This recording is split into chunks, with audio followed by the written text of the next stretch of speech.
যে আপুরা মা হয়েছেন তারা সবাই রান্নাটা করতে পারেন। আমি জীবনের ফার্স্ট টাইম আজকে একটা রান্না করব। রান্নাটা সহজ হলেও আমি কখনো করি নাই বা চেষ্টাও করি নাই, আবার আজকে ভয় ভয়ও লাগতেছে। এর কারণ হচ্ছে এই রান্নাটা ফার্স্ট টাইম আমার দাদা শ্বশুর খাবে, মানে আমার হাতের এই রান্নাটা। আচ্ছা গেস করেন তো কি সে রান্না হতে পারে যে আমি খুব এক্সাইটেড এই রান্নাটা নিয়ে। আগে কি বলতাম জানেন, আমি সব রান্না করতে পারি, সব রান্না করতে পারি। আজকে হঠাৎ করে একটা জিনিস ভেবে দেখলাম যে আল্লাহ, সামান্য এই রান্নাটা আজ পর্যন্ত আমি শিখতে পারি নাই বা আমি কখনো রান্নাই করি নাই। আচ্ছা যাই হোক, সেই রান্নাটা আমি শেয়ার করছি আপনাদের সাথে, আর ডিটেলে বলতেছি আসলে কি সে রান্না বান্না। টুকটাক কয়েকটা বাজার নিয়ে এসেছিল রেদওয়ান, তো ওগুলো একটু গুছিয়ে রাখলাম। আমার দাদা শ্বশুর হসপিটালে ভর্তি, তাকে সুজি খাওয়াবে। আমার দাদি শাশুড়ি ফোন দিয়ে বলেছে যে 1 পোয়া সুজি পুরোটা রান্না করে আপনাদের ভাইয়াকে দিয়ে আসতে বলেছে। তো ও বিকালের দিক বাসায় চলে আসে এই সুজি টুজি নিয়ে, দেন বলে এই সুজিটা রান্না করে দিবা। মা, সুজি তো আমি কখনো রান্নাই করি না, আমার তো বাবুটা বোন, এই তেমন একটা সুজি রান্নাও করতে পারি না। আর তারপরে তখন ও বলতেছে কি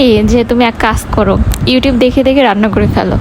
আসলে একটা জিনিস মনে করেন যে কখনো যেটা রান্না করা হয় না সেটা ইউটিউব দেখেন আর যাই করেন, প্রথম অবস্থায় কিন্তু কখনোই ভালো হবে না। তারপর কিন্তু আমি ট্রাই করেছি। প্রথম আমি একটা ছোট কড়াই বসিয়েছিলাম, তো ওইখানে আমি ভেজে নিয়েছি সুজিগুলো ভালোভাবে। তার মধ্যে আমি একটু এলাচ আর হচ্ছে দারচিনি দিয়েছিলাম। আর তারপর ভাবলাম যে সুজিটাই কড়াই রান্না করা যাবে না, অনেকখানি সুজি হয়ে যাবে রান্না করার পরে, এজন্য কড়াইটা আবার চেঞ্জ করে নিয়েছিলাম। ভেজে নেওয়ার পরে আমি পানি দিয়ে দিয়েছিলাম, মানে গরম পানি দিয়ে দিয়েছিলাম। এখানে ঠান্ডা পানি দিতে হয় কিনা জানি না, তো গরম পানি দিয়ে দিয়েছিলাম। তারপর হচ্ছে অল্প একটু চিনি দিয়েছি, আর চিনিটা একটু কমাই দিতে বলেছে, ডায়াবেটিসের রোগী তো বলছে হালকা একটু চিনি দিতে। তারপর আমি আবার অল্প একটু লবণও দিয়েছিলাম, লবণ দেয় কিনা সেটাও জানি না। তো যাই হোক, লবণ আমি জানি মিষ্টি জিনিসে একটু লবণ দিলে ভালো একটা স্বাদ আসে।